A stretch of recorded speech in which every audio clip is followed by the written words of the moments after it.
여러분 오늘 제가 말씀을 좀 이렇게 정해봤어요. 무엇을 위해 사는가? 무엇을 위해 사는가? 이게 여러분들 속에 또 다른 깊이의 울림이 되기를 축원합니다. 왜 그런가 하냐면요, 우리는 나름대로 저마다 다 목표가 있죠. 목표가 있는데 그 목표에 나중에 얘기하겠지만 하나님의 나라가 있는가라는 거예요. 그리고 오늘 말씀은요, 그것을 명확하게 얘기해 주고 있습니다. 그래서 저는 14장을 말씀을 묵상하면서 이런 생각을 해봤어요. 주님이 저에게 말씀하시는 거구나. 뭐라고요? 넌 무엇을 위해 살고 있니? 근데 이게 여러분들에게도 똑같은 겁니다. 너는 무엇을 위해 살고 있니? 무엇을 위해 행동하고, 무엇을 위해서 지금 그 모든 것들을 결단하고, 모든 것들 가운데 무엇을 위해 그렇게 인내하고, 무엇을 위해 살고 있니? 라는 거예요. 그래서 저는 제목을 이렇게 정했어요. 무엇을 위해 사는가?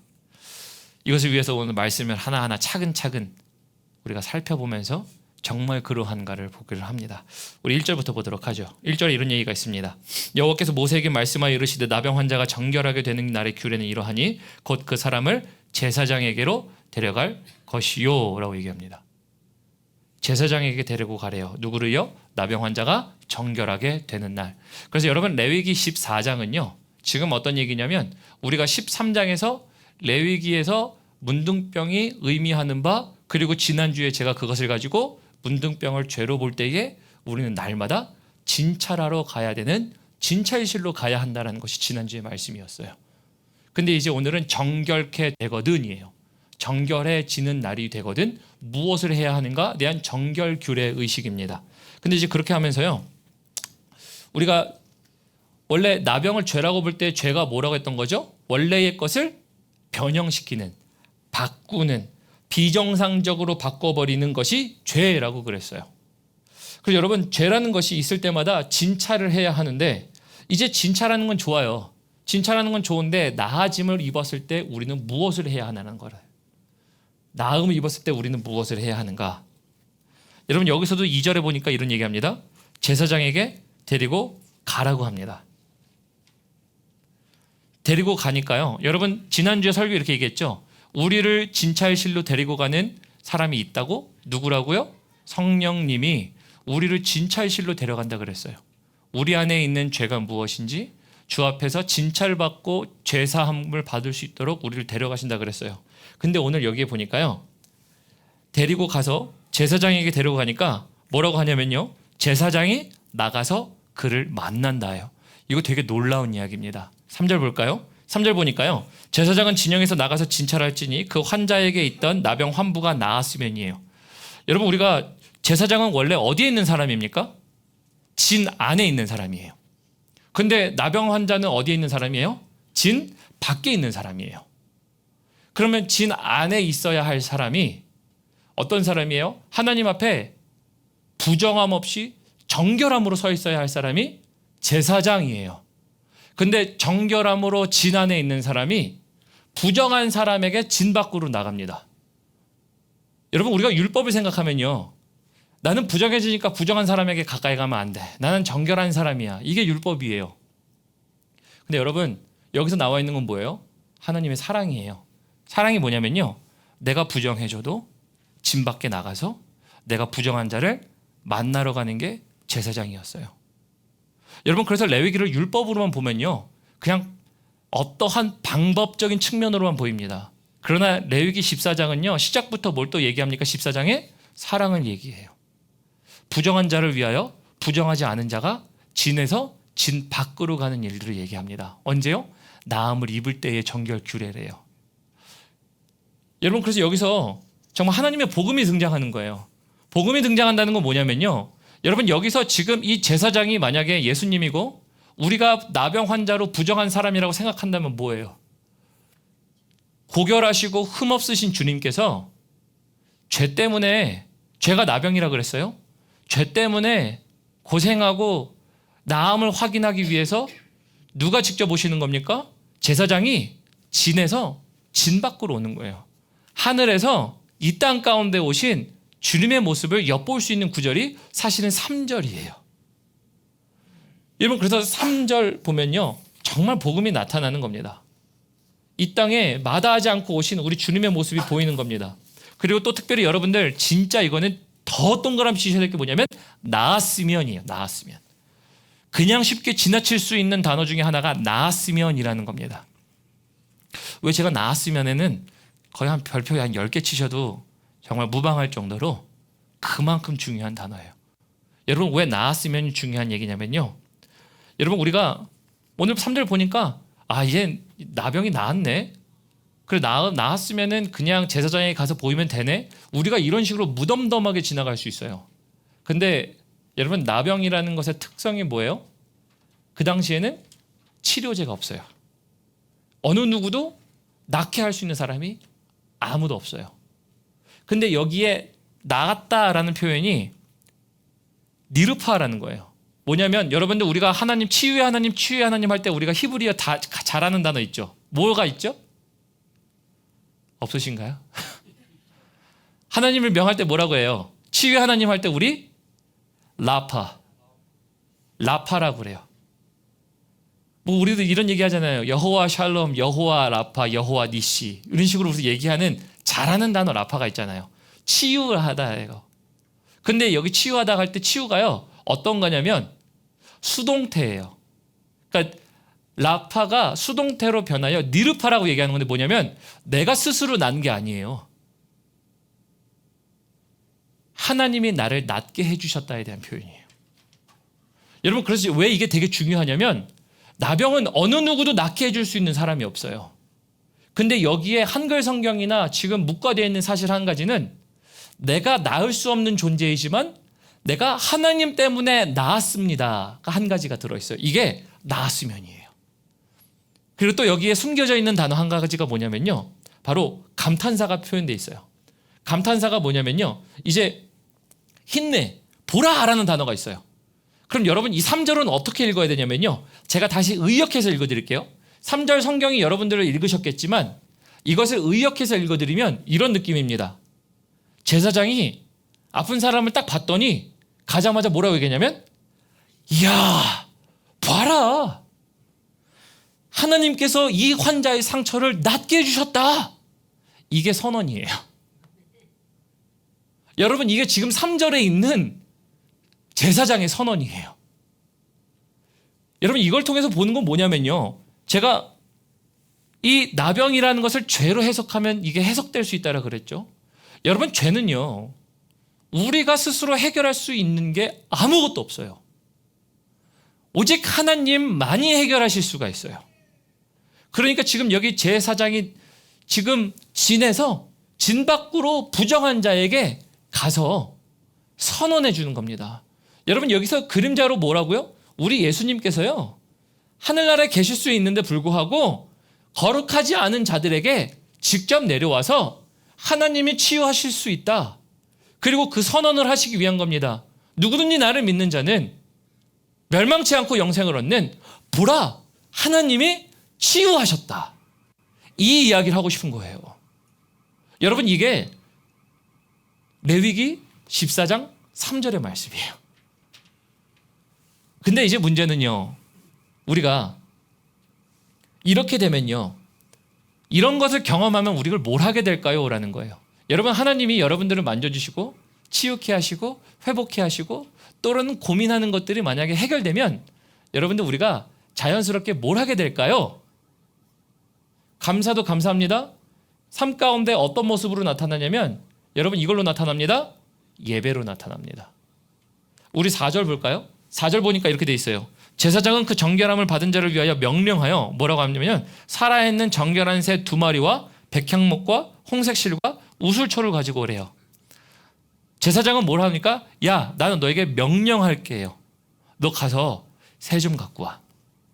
너 나음을 입었는데 가서 새 2마리 갖고 와. 근데 제사장이 갖고 오나요? 누가 갖고 와요? 나음을 입은 사람이 갖고 와요. 여러분 여기서 얘기하는 마음은 뭐냐면요. 은혜 받은 사람이 가져오는 겁니다. 치유함을 받은 사람이 가져오는 거예요. 누구를 위해서요? 하나님께 예배하기 위해서예요. 여러분 그래서 예배라는 것은요. 사실은 누가 시켜서 드리는 것, 그것은 우리가 10대 때나 일어난 일법한 게 그런 일들이에요. 부모가 얘기해서 가라고 해서. 그런데 여러분, 지금 우리는 어때야 됩니까? 나를 치유하신 주님이 있으시다면 예배는요, 자발적인 거예요. 내가 가져와요. 명령은 듣지만 드리는 주체는 누구예요? 제사장이 도와줄지언정 그거는 내가 드리는 거예요. 여러분, 예배는 그래서 누가 드립니까? 여러분이 드리는 거예요. 앞에 있는 저 같은 사역자는요, 예배를 드리실 수 있도록 돕는 겁니다. 명령하여, 하나님의 명령이 이렇습니다. 당신이 나병에서 나았습니까? 나병은 하나님이 고치셨습니다. 선언합니다. 하나님께 새 2마리 가져오세요. 명령합니다. 그러나 그걸 갖고 오는 사람 누구예요? 제가 아니에요. 여러분, 그것을 나음을 받은 사람이 갖고 오는 겁니다. 다시 말하면 여러분들이 오늘 하나님께 예배해야 하는 것, 명령을 들었어도 명령해야 할 사람은 제사장이라 할지라도 실행해야 할 사람은 여러분들이에요. 여러분들 오늘 예배가 어떠십니까? 여러분은 얼마나 기쁨과 자발적으로 예배 드리세요? 오늘 나병 환자가 경험했을 걸 한번 생각해 보세요. 제가 지난주에 말씀드렸죠. 나병, 이것을 가면서 우리가 진찰실로 가기 싫다고 그랬어요. 어떤 진찰실이요? 뾰루지가 나면 너 7일. 뾰루지가 안 났네? 화상이 있고 울긋불긋하네? 7일 있다 오세요. 7일 있다 또 갔어요. 여전히 그래? 그럼 또 7일. 삶에 바빠 죽겠는데 안 간다고요. 근데 그렇게 갇혀 있다가 이제 내가 나음을 입었어요. 그러면 너무 좋은 거 아닙니까? 자유스럽지 않습니까? 그러면 우리가 자유 속에서 이제 그 기쁨을 누리는 것. 여러분들 가장 쉽게 생각할 수 있는 게 우리 코비드 생각해 보면 우리 코비드 때문에 격리 많이 해보셨죠? 집에만 갇혀 계셔봤고 물건 사러 못 가봤고, 그죠? 이게 우리 최근에 있었던 일이 얼마나 답답해요. 경제가 멈춰버리는 일들이 나타나요. 얼마나 힘듭니까?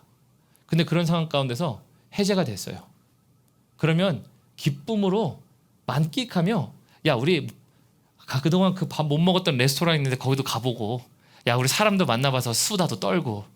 여러분, 우리가 그만큼 자유함으로 느끼는 거 아닙니까? 근데 그 자유의 느낌의 대상이 누구예요? 명령하는 사람이 아니에요. 갇혀봤던 사람이에요. 여러분, 예배라는 것은요, 그래서 내가 하나님 앞에 내가 하는 거지 누가 알려줘서, 물론 우리가 방법은 알려줄 수 있어요. 명령해 줄 수 있습니다. 그런데 그 드리는 주체는요, 여러분들이어야 돼요.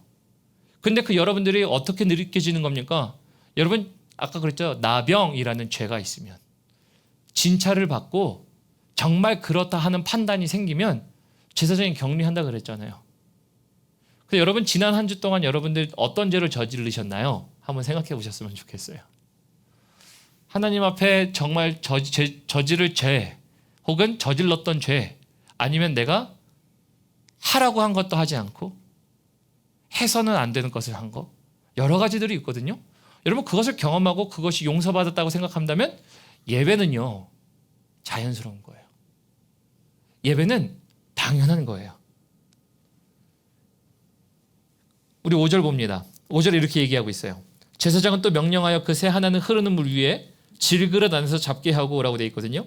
여러분, 이 5장에 보니까요, 좀 헷갈려요. 흐르는 물 위에서 새 2마리가 있는데 한 마리를 잡으래요. 근데 또 질그릇 안에서 잡으래요. 이 말은 뭔가 하냐면요, 여러분, 지금 흐르는 물이란 얘기는요, 생명이라는 단어와 물이라는 단어가 합쳐진 겁니다. 그게 흐르는 물이에요. 그 말은 거 뭐냐면요, 흐르는 물은요, 생명이 닿게 하도록 하는 겁니다. 근데 어떻게 해요? 흐르는 물 가운데서 거기서 물을 그릇에다 담아가지고 이제 한 새를 잡아다가 피를 쏟아서 그 생명이 흐르는 물과 함께 그릇 안에서 섞는 겁니다. 여러분, 이것은 무엇을 의미하는가 하냐면요, 지금 2새 중에 한 새는요, 범죄를 지었었을 때에, 혹은 지금 나병 환자에 걸렸었던 그 예전의 모습을 상징합니다. 그게 생명이 닿는 물과 함께 섞여야 이 생명이 살아나게 되는 걸 얘기해요. 여러분, 이게 뭘 얘기하는 거냐면 우리 죄라는 게 그렇다는 거예요. 주님을 만나야 죄가 해결돼요. 너무나도 심플한 원리예요. 그리스도인들이요, 당신의 죄들은 항상 있습니다. 그러나 당신의 죄는 주님을 만나지 않고는 해결이 절대 되지 않습니다.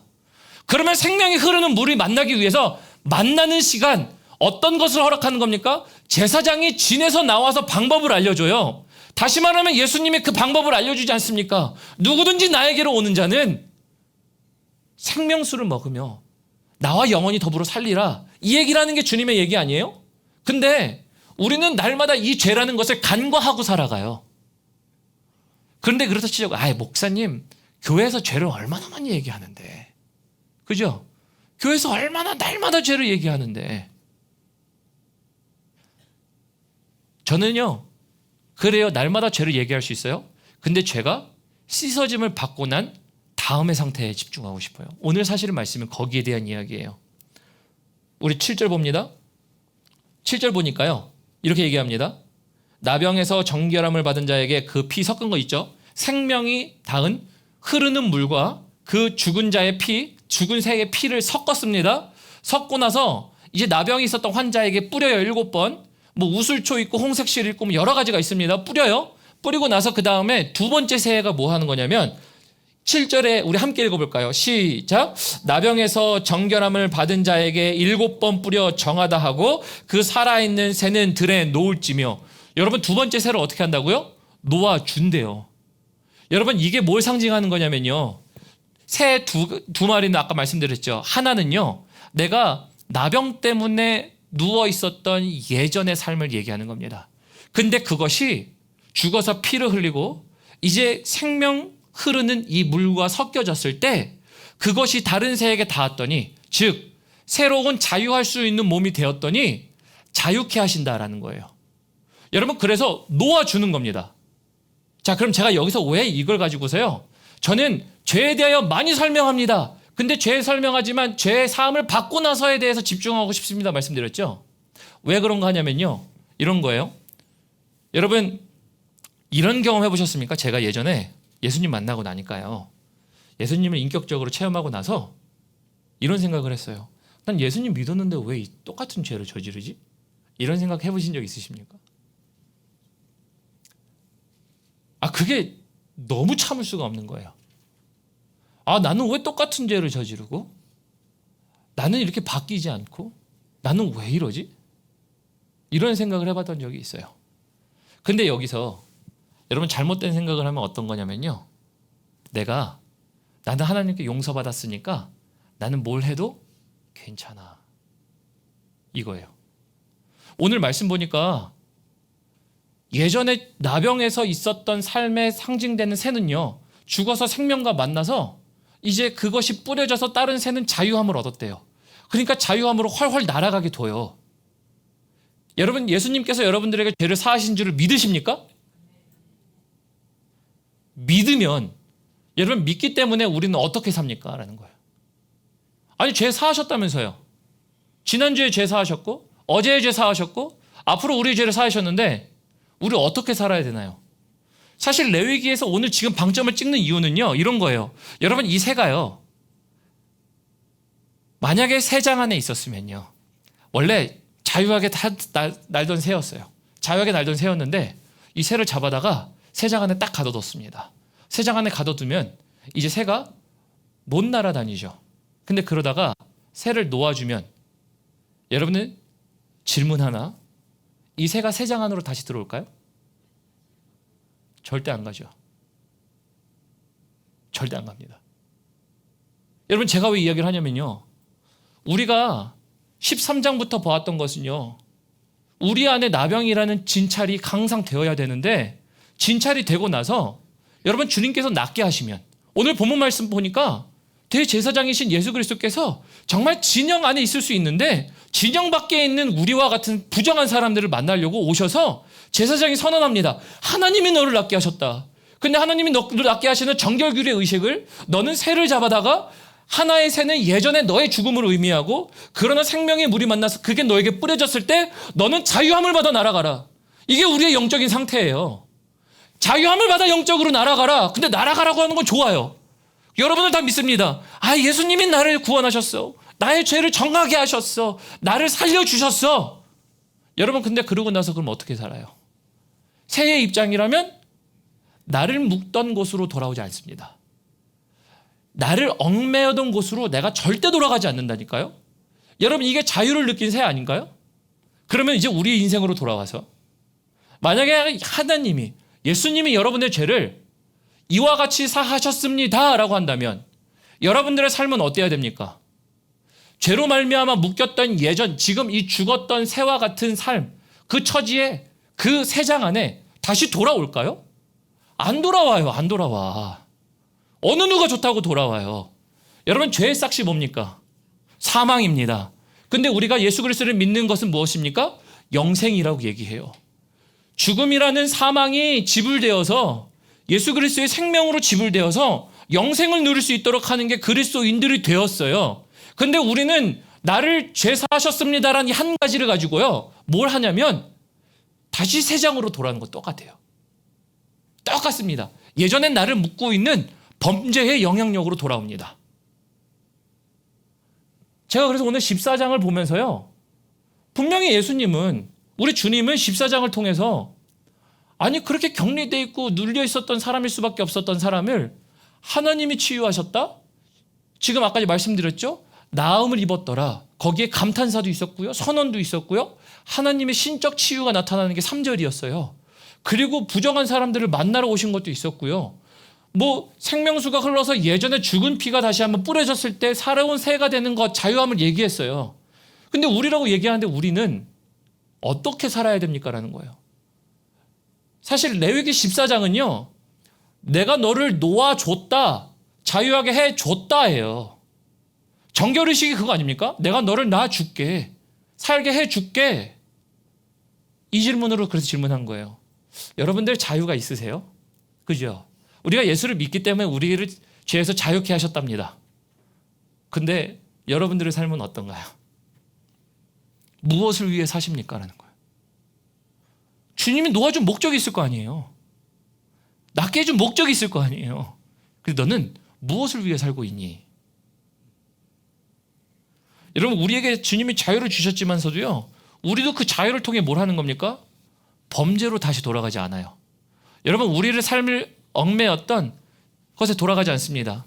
여러분, 죄가 들어오면요, 어떤 일이 일어나냐면 사람이 흑암과 사망의 곤고에 매임은 지존자의 뜻을 멸시함이에요. 그게 죄의 영향력이에요.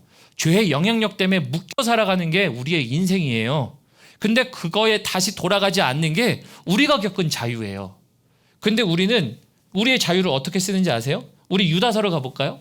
유다서 1장 4절로 갑니다. 우리 신약성경 397페이지입니다. 유다서 397페이지 신약성경. 그리고 우리 손 살짝 넣으시고 다시 이제 우리 본문 말씀으로 돌아올 테니까. 그래서 본문 말씀으로 돌아올 때 우리가 쉽게 돌아오기 위해서 손을 넣으시고 우리 이제 유다서 397페이지 갑니다. 우리 거기에 1장 4절 우리 함께 읽어보겠습니다. 시작. 저희는 옛적부터 이 판결을 받기로 미리 기록된 자니 경건치 아니하여 우리 하나님의 은혜를 도리어 바꾸고 홀로 하나이신 주제 곧 우리 주 예수 그리스도를 부인하는 자니라. 여러분, 가만히 들어온 사람들이 있대요. 이 사람들은 어떤 거냐면요, 믿음의 도를 저버리게 하는 겁니다. 믿음의 도를 저버리기 위한 도를 설파하는데 뭘 설파합니까? 은혜를요, 뭘로 바꾼다고요? 방탕한 걸로 바꾼대요.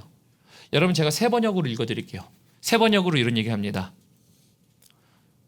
몇몇 사람이 몰래 숨어들었기 때문입니다. 성경에는 그들이 받을 심판을 옛날에 미리 적어놓았습니다. 그들은 경건하지 못한 자들로서 우리 하나님의 은혜를 방종거리로 만들고 오직 한 분이신 지배자요 우리의 주님이신 예수 그리스도를 부인하는 자들입니다. 여러분, 뭐라고요? 은혜를 방종 내지는 방탕으로 바꿨대요. 여러분, 이게 뭐냐면요, 쉽게 적용해보면 이런 겁니다. 나 예수님 믿어서 예수님이 내 죄 사해 주신대. 그러니까 이제 내 죄 사해 주니까 오늘 가서 죄를 저지르고 교회 가서 열심히 기도해서 내 죄를 다시 씻어야지.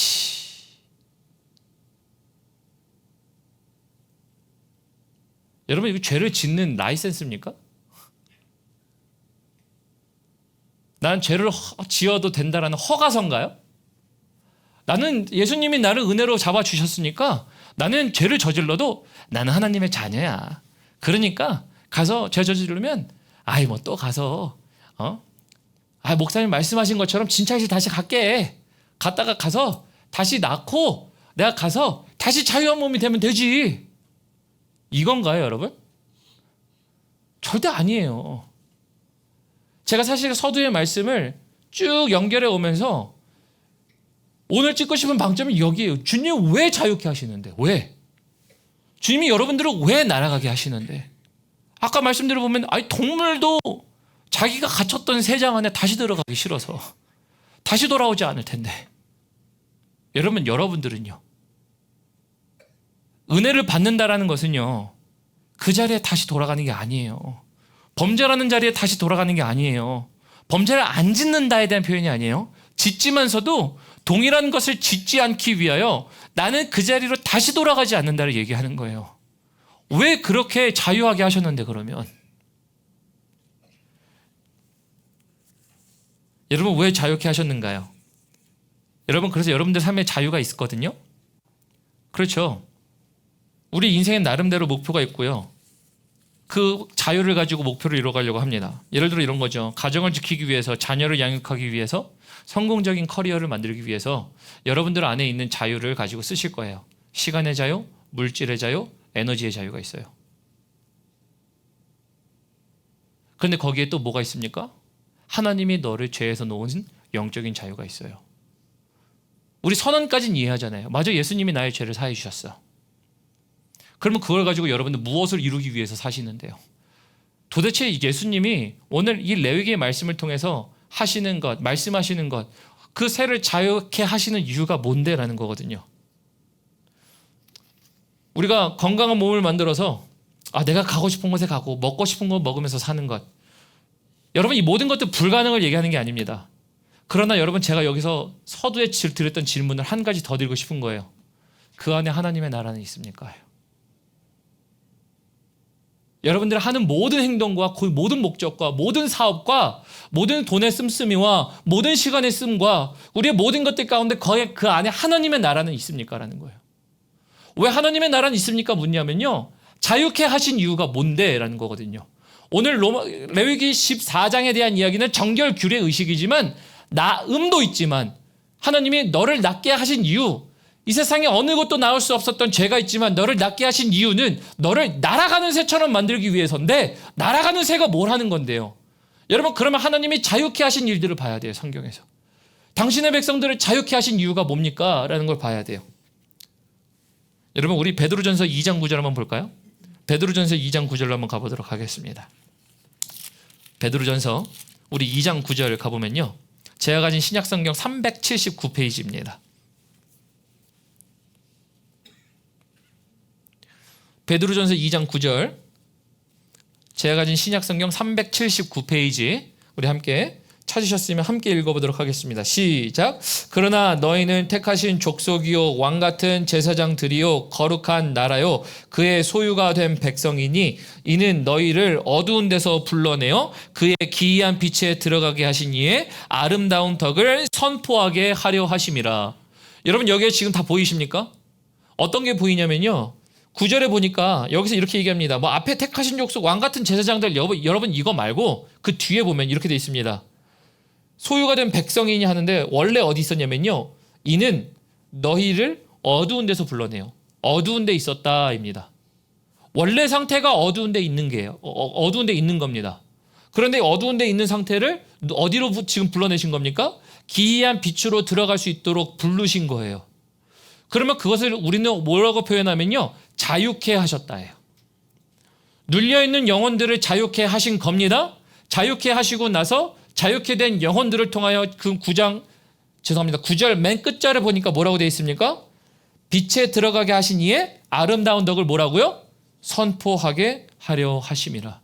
여러분 우리에게 자유가 있는 이유는요. 그냥 우리가 방종하기 위하여 혹은 우리가 나는 예수님 믿으니까 가서 범죄 또 해야지. 그리고 난 다시 예수님께 나와서 엎드려서 기도하고 용서함 받고 다시 살아야지. 여러분 그런 내용이 아니에요. 주께서 주신 우리의 자유는요. 주님의 아름다운 덕을 우리로 말미암아 선전하게 하시는 겁니다. 내가 묶여있던 어둠 가운데 있었던 삶이 빛으로 들어가게 하신 이의 덕을 받기 때문에 나는 가서 그의 덕을 선전하는 거예요. 오늘 레위기 14장의 얘기로 보면요, 13장에 가서 진찰 열심히 했어요. 나는 범죄가 있었어요. 나는 나병 환자였습니다. 그런데 그 나병 환자를 나를 누구에게로 진찰을 하게 하시는 거예요? 주님 아버지 앞에 진찰하게 하시려고 성령 하나님께서 나를 이끄십니다. 나를 이끄시고 성령 하나님 앞에 나아갔더니 주께서 정말 거룩하신 자가, 진에 있는 자가, 하늘에 계신 분이, 죄와 함께할 수 없는 분이 이 땅 가운데 오셔서 거룩하지 않은 자들을 향하여 야, 하나님이 너를 치유하셨다. 근데 그 방법은 너의 죄된 옛날 생명이 죽어서 생명이 흐르는 물과 함께 너의 삶 가운데 뿌려질 때 너는 이새와 같이 자유할 거야.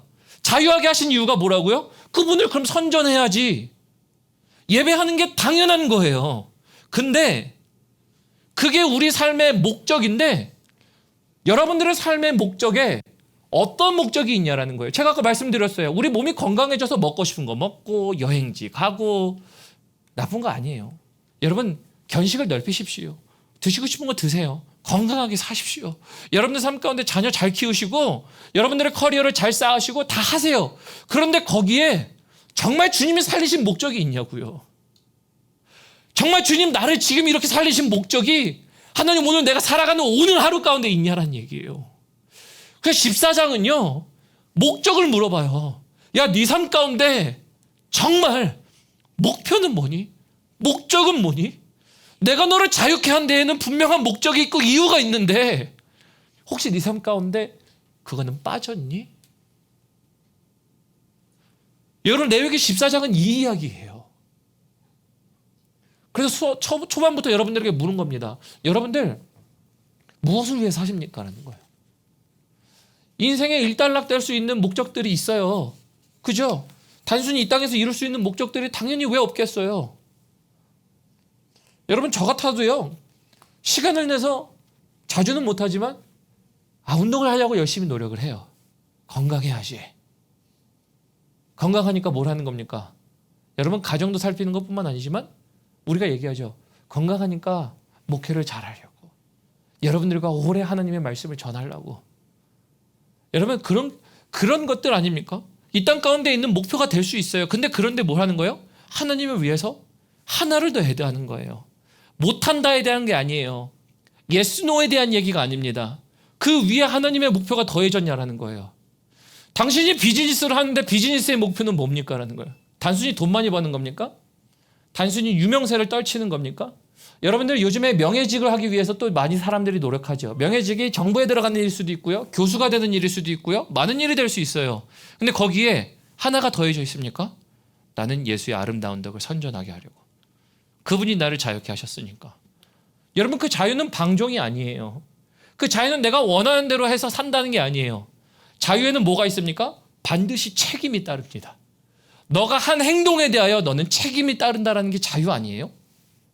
여러분 우리 하나님이 우리를 자유케 하신 이유에는요. 그래서 아름다운 덕을 선전하게 하는 것이 있어요. 근데 여러분들은 있으십니까? 라는 거예요. 여러분 모든 사람을 위한 신학이라는 책이 있어요. 누가 썼냐면요. 스프로울이라는 사람이 썼어요. 근데 그 사람이 책을 쓰면서 거기에서 조나단 에드워즈에 대한 이야기를 인용합니다. 근데 이게 우리의 삶이에요. 제가 읽어드릴게요. 거기에도 이런 얘기가 있어요. 우리는 무엇을 위해 사는가?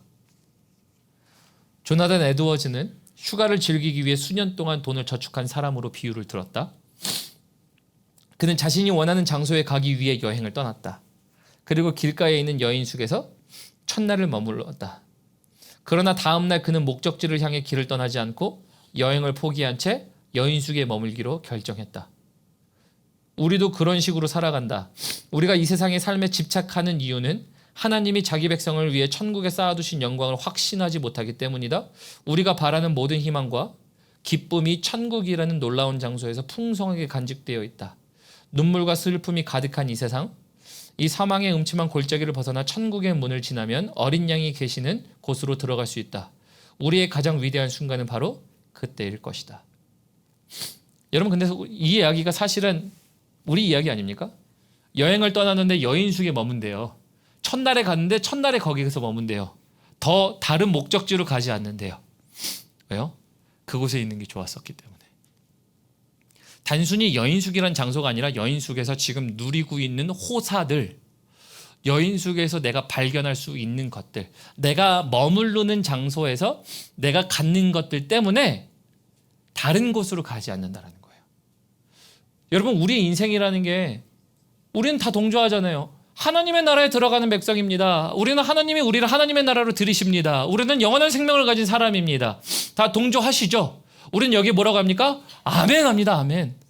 여러분, 그래요. 믿음으로 아멘 해야 됩니다. 그러나 우리가 여기에 아멘 하지만 왜 그 다음으로 가지 않냐라고. 우리는 무엇을 위해 삽니까? 라는 것이 명확하면 하나님, 나는 하나님의 아름다운 덕을 선전하기 위해 살아갑니다. 그렇다라고 한다면 지금 내가 누리는 호사가 있어도 이 호사는 정거장일 뿐인 거예요. 내가 지금 누리는 아픔이 있어도 이 아픔은 정거장일 뿐인 거예요. 나의 마지막 종착지는 이미 주님께서 말씀하신 곳을 향하여 달려가야 되는 게 인생인 거예요. 그걸 위해 하나님의 자유를 주신 거예요. 근데 그 자유가 우리는 어디에 쓰여지고 있냐라는 거예요. 자유가 마치 그 새처럼 동물도 새장 안에 가지 않는데, 나를 가뒀던 곳에 가지 않는데, 우리 인간은요, 내 자유라는 이야기를 가지고 내가 누리고 싶은 거, 내가 하고 싶은 범죄 혹은 내가 하고 싶은 유혹이라는 곳을 향해 다시 가려고 합니다. 그게 주님이 주신 자유가 아니에요. 주님이 주신 자유는 아름다운 덕을 선전하게 하여. 출애굽기에 보면 뭐라고 되어 있나요? 19장에 가볼까요? 우리 출애굽기 가봅니다. 한 가지만 더 나누도록 하죠. 우리 출애굽기 19장으로 가보면요, 하나님이 당신의 백성들을 놓으신 이유가 또 나옵니다.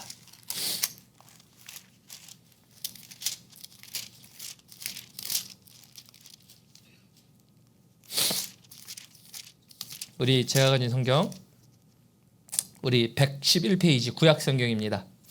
구약 성경 우리 111페이지 우리 5절부터 읽어봅니다. 우리 19장 5절부터 읽습니다. 시작. 세계가 다 내게 속하였나니 너희가 내 말을 잘 듣고 내 언약을 지키면 너희는 열국 중에서 내 소유가 되겠고 너희가 내게 대하여 제사장 나라가 되며 거룩한 백성이 되라.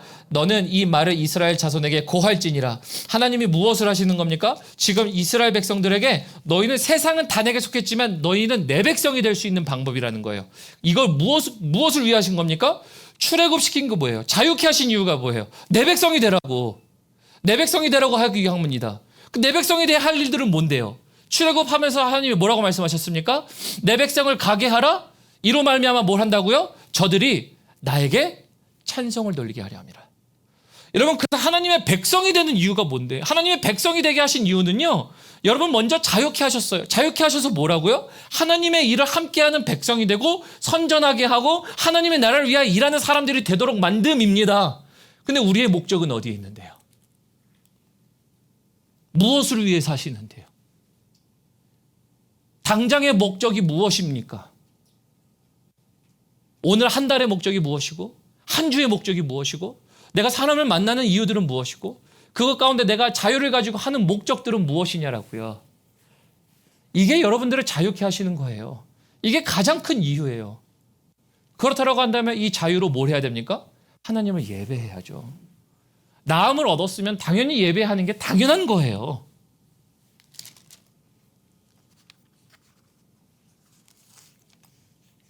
우리의 자유는 그래서 어디에 사용되고 있는지 우리가 점검해 봐야 됩니다. 우리 마지막 다시 본문으로 돌아가서요, 우리 30절 읽어보도록 하겠습니다. 그럼 우리가 이런 질문이 가능한 거거든요. 목사님, 그래요, 알겠어요. 우리를 자유케 하신 이유가 그거군요. 나를 범죄에서 끊어내신 이유가 그거군요. 내 자유는 하나님을 예배하도록 만드신 거군요. 그래서 그렇게 예배해야 되는데, 목사님, 내가 주님을 위하여 사는 게 무엇입니까? 내가 하나님의 나라를 위해 사는 방법은 무엇이고, 그리고 어떻게 이룰 수 있습니까? 여러분, 우리 30절 보면요, 30절 우리 한번 읽어보겠습니다. 30절부터 32절 읽습니다. 시작. 곧 그 힘이 미치는 것에 하나는 속죄제로 하나는 소제와 함께 번제로 드릴 것이요 제사장은 정결함을 받은 자를 위하여 여호와 앞에 속죄할지니 문둥병 환자로서 그 결례의 힘이 부족한 자의 규례가 이러하니라. 여러분 지금 여기 뭐라고 되어 있냐면요. 30절부터 32절 읽으니까 반복되는 단어가 있어요. 뭐가 있죠? 힘이 미치는 대로예요. 여러분 지금 나병 환자가 있었던 곳은 진영 밖입니다. 진영 밖에 있었기 때문에 일반적인 가축을 구하는 게 사실은 쉽지가 않아요.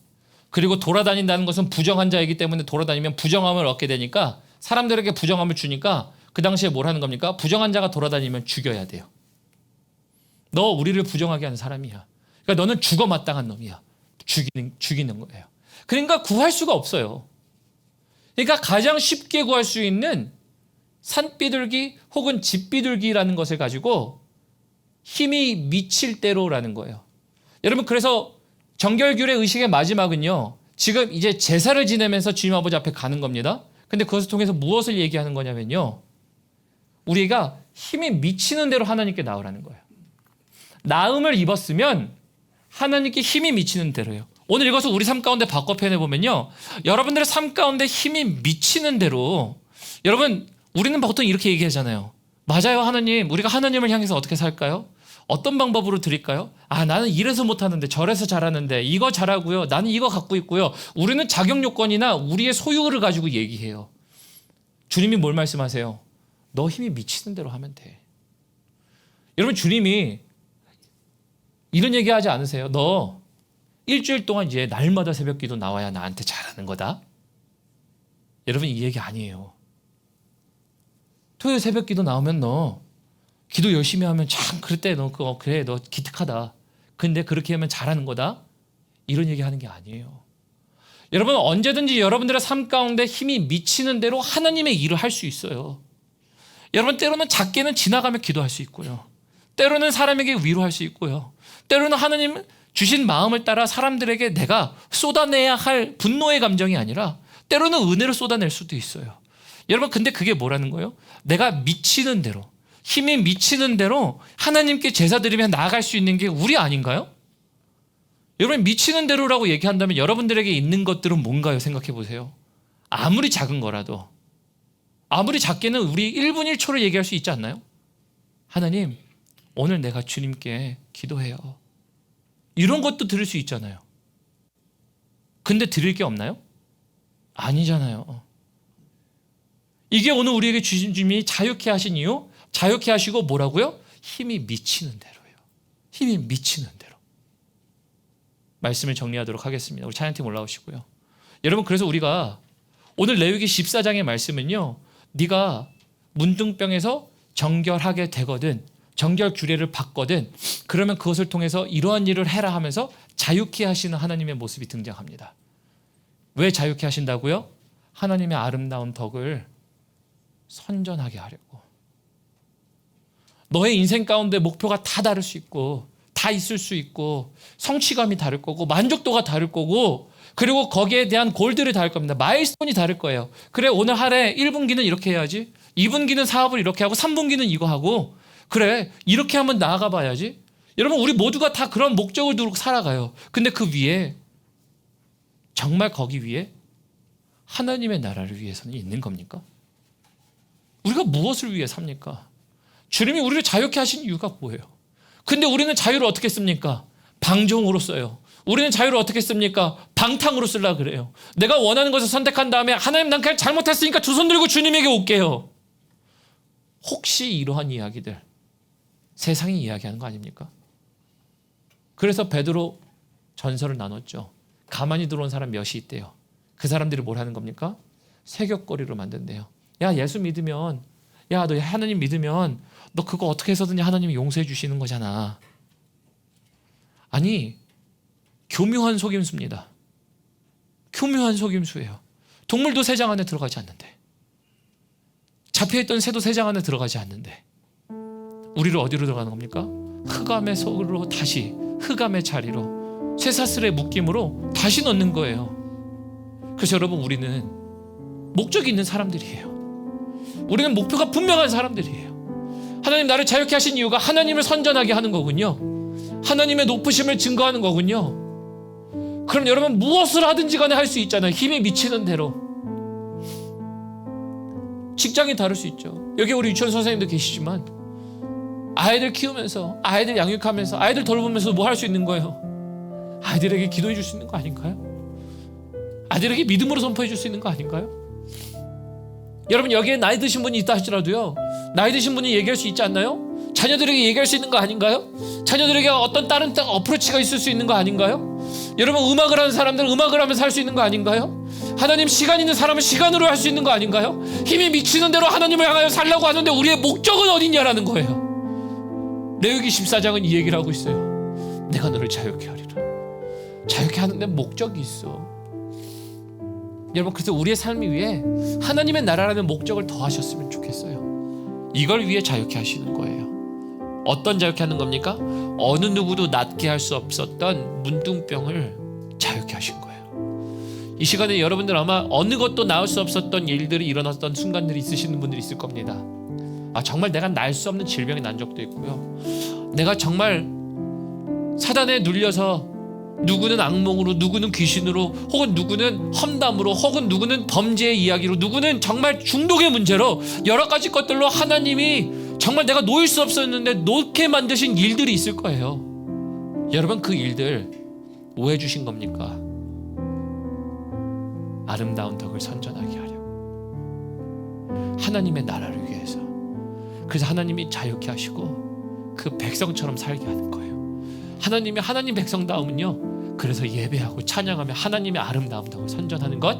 언제요? 힘써 우리가 힘 닿을 때, 그 방법이 무엇이든지라는 거예요. 그게 있을 때 뭐라는 겁니까? 야 맞아요 하나님, 나는 하나님의 나라를 위하여 목적을 두고 살고 있군요 라고 얘기할 수 있는 거예요. 이것이 여러분들이 되었으면 좋겠습니다. 그래서 오늘 우리 들으신 말씀 기억하면서요, 우리 함께 마지막 찬양했습니다. 우리 난 지극히 작은 자라는 이 찬양 마지막으로 할 텐데요, 주님이 어떻게 여러분을 살리셨는지 기억하시고 무엇을 위해서 하나님이 여러분들 자유케 하셨는지 기억하시면서 함께 찬양했으면 좋겠습니다.